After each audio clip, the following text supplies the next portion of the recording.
Halo Sobat Atsar, pada kesempatan kali ini saya akan mereview mengenai dua nilai dasar PNS, yaitu komitmen mutu dan anti korupsi. Komitmen mutu. Teman-teman tahu tidak tentang komitmen mutu? Hal yang berkaitan dengan komitmen mutu adalah efektivitas dan efisiensi. Efektivitas organisasi tidak hanya diukur dari performance untuk mencapai target mutu, kuantitas, ketepatan waktu, dan alokasi sumber daya, melainkan juga diukur dari kepuasan dan terpenuhinya kebutuhan pelanggan. Efisiensi diukur dari ketepatan realisasi penggunaan sumber daya dan bagaimana pekerjaan dilaksanakan, sehingga dapat diketahui ada atau tidak adanya pemborosan sumber daya, penyalahgunaan alokasi, penyimpangan prosedur, dan mekanisme yang keluar alur. Untuk mengukur efektivitas dan efisiensi dapat dilihat dari beberapa indikator ya teman-teman. Untuk efektivitas dapat kita lihat dari capaian jumlah dan mutu hasil kerjanya. Sedangkan untuk efisiensi diukur dari penghematan biaya, waktu, tenaga, dan pikiran dalam menyelesaikan kegiatan. Jika dalam pelaksanaan tugas tidak memperhatikan efektivitas dan efisiensi, maka akan berdampak pada ketidaktercapaian target kerja, menurunkan kredibilitas institusi tempat bekerja, dan menimbulkan kerugian. Konsep inovasi juga erat kaitannya dengan komitmen mutu. Inovasi muncul karena adanya dorongan kebutuhan organisasi atau perusahaan untuk beradaptasi dengan tuntutan perubahan yang terjadi di sekitarnya, seperti perubahan produk atau barang yang dihasilkan, proses produksi, nilai kelembagaan, dan lain-lain. Inovasi adalah sebuah perubahan. Inovasi yang diciptakan untuk layanan publik mesti menjadi tanggung jawab para penyelenggara pelayan publik pada institusi apapun, bahkan semua aparatur pada setiap level organisasi dituntut untuk dapat memahami esensi dan manfaat inovasi tersebut, serta dapat melaksanakannya dengan baik. Konsep mutu berkembang sesuai paradigma organisasi terkait kebutuhan manusia, yang awalnya itu berorientasi pada kuantitas, kemudian menjadi berorientasi pada kualitas. Mutu sudah menjadi salah satu alat vital untuk mempertahankan keberlanjutan organisasi dan menjaga kredibilitas institusi.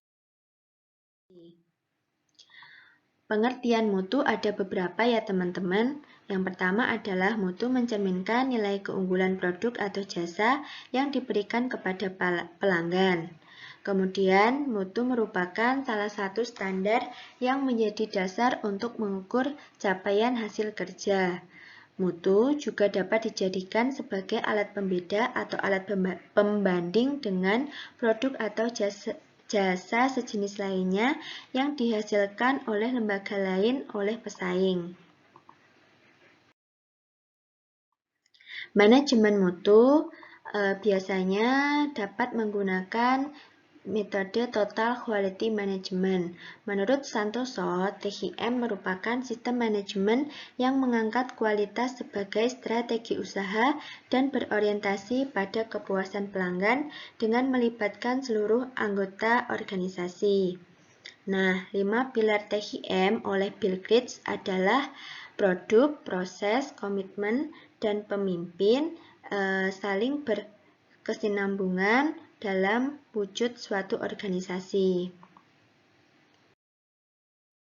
Fishbone manajemen mutu dapat juga digunakan untuk mengukur manajemen mutunya. Berdasarkan gambar fishbone manajemen mutu di atas, menunjukkan bahwa setiap institusi pemerintah harus memiliki target capaian kinerja bermutu. Metode perbaikan mutu yang biasa digunakan adalah metode PDCA atau metode Plan Do Check Act. Plan perencanaan adalah identifikasi berbagai permasalahan yang dihadapi, penyebabnya, dan solusinya.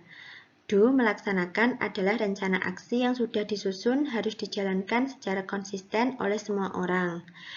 Dan cek pemeriksaan adalah pemeriksaan rencana aksi yang sudah dilakukan itu sudah berjalan dengan semestinya atau belum. Dan untuk act atau tindakan merupakan keputusan yang perlu diambil sebagai tindak lanjut dari tahap cek.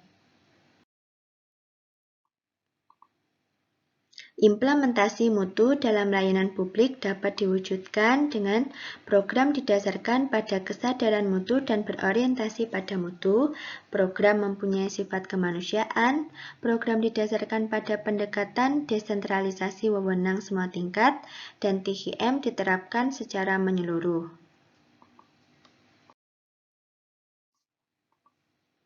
Dimensi kualitas layanan publik adalah yang pertama, dimensi tangibles, reliability, responsiveness, assurance, and empathy.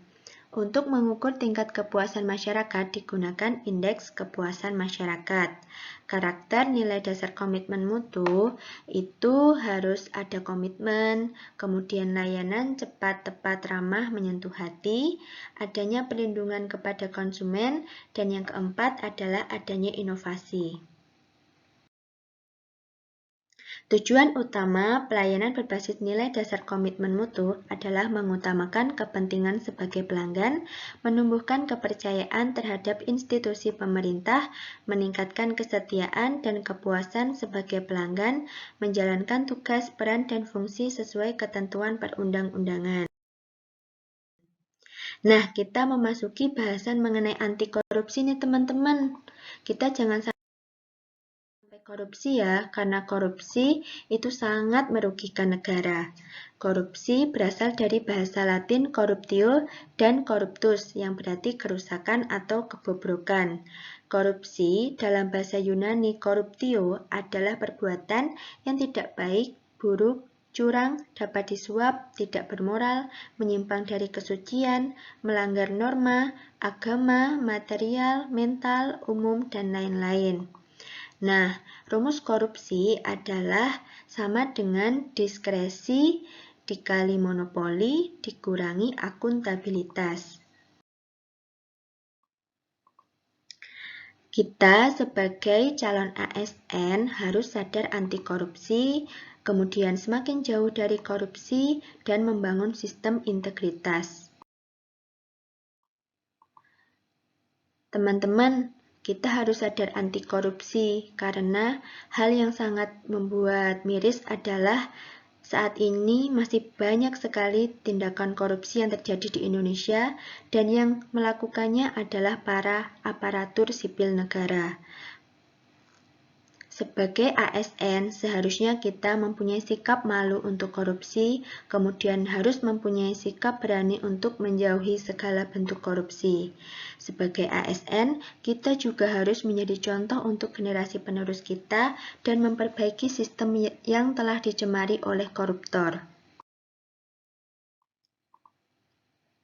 Jenis-jenis korupsi adalah korupsi transaktif, korupsi ekstroaktif, korupsi investif, korupsi nepotistik, korupsi autogenik, korupsi suportif, korupsi defensif.